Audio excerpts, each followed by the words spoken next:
In section 2, JavaScript and object creation, I will introduce you to different concepts of creating objects and also what are the different types of JavaScript functions and what are the types of variables that can be made in JS.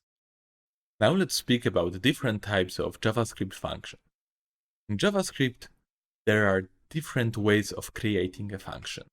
Most common and simplest way of doing so is by using a function keyword. Function can get some parameters and return some output. Without a return keyword, function will always return undefined. Nevertheless, such a function can be also used differently. We can use a function as a constructor function, which means it can be used to produce objects that will have the same properties as properties that are attached to the scope of this. In order to produce an object in this way, we need to call a function using a new keyword. This will produce an object that will carry all of described properties.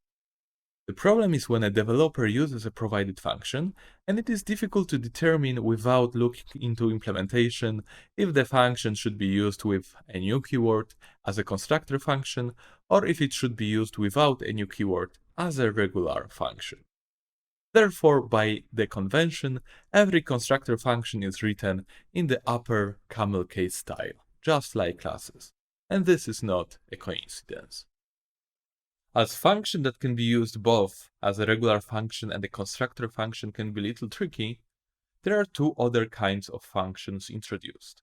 First, that can be used only as a regular function. It is called an arrow function or lambda function.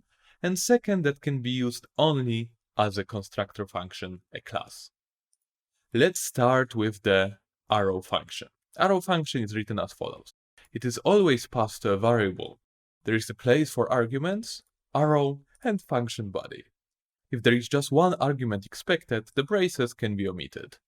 Also, if there is just one line of function body, the curly braces can be omitted and it will be returned the output of this line. Therefore, in a single line arrow function, there is no need of return keyword. What is important, calling an arrow function with a new keyword will produce an error, as this function cannot be used in this way. The same will happen if class will be called without a new keyword, as a class function can be used only in order to produce new instances of objects. Class consists of constructor method that is called when an object instance is being created. Class can consist also of some other methods, like for example here there is a method show. Standard JavaScript does not implement field in class. Nevertheless, browsers such as Chrome for example implement this feature. Creating an object by a class will produce an object in which we have properties added to this keyword. We can also call a method that was defined in a class. But as we look closely, this method is not printed as a part of created object. So how is it possible that we can call it, but it is not in the object itself? I will answer it in the next video. So far, the most important thing is for you to remember that there are three different types of function. Generic, that can be used as a regular function and constructor function. Lambda, that can be called only as a regular function. And class, that can be used only with a new keyword, so to construct new objects.